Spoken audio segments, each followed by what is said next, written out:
Anne used schemes and tricks, desperate to seize the Queen's throne, so she incited the king to divorce the Queen. However, Queen Catherine came from a noble family and won the people's hearts during her reign. Getting the king to divorce and remarry for her was no easy task. To make Henry determined, Anne played her trump card.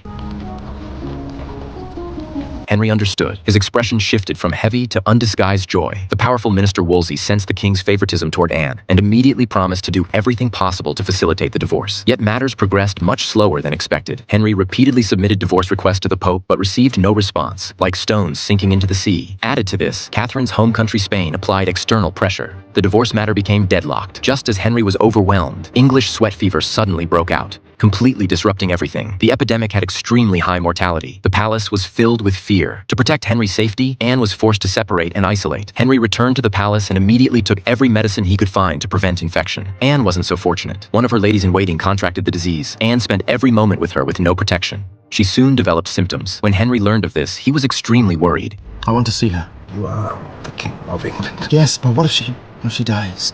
Only Wolsey's dissuasion prevented him from acting rashly. He immediately ordered the royal physician to go to Évreux at any cost to save Anne. After examining her, the physician sadly said her condition was beyond recovery. But after days of unconsciousness, Anne miraculously regained consciousness. The dark clouds hanging over England finally dispersed. Henry couldn't wait for her to return to court. He rode directly to Anne's residence. This brief separation made their feelings even more certain. The divorce matter was back on the agenda. The path ahead remained thorny. The Spanish king wrote to the Pope. The Pope rejected the divorce petition again. The envoy who submitted the petition, seeing this, was unwilling to make empty trips.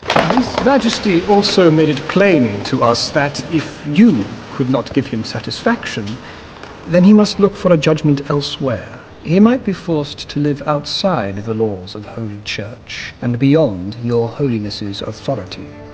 The Pope sensed Henry's intention to free himself from Rome's control and immediately became vigilant. He said he needed to consult with the bishops and asked everyone to wait. After much back and forth, the Pope came up with a compromise. He announced sending a legate to England to form a court with the local cardinal and jointly hear Henry's divorce case. No matter how unwilling Catherine was to face it, the trial date arrived. She donned her crown and prepared herself, ready to defend the marriage she had protected for 20 years. Watching her husband sue her for another woman, she felt humiliation and pain. But would this trial that moved the entire kingdom end as Henry wished?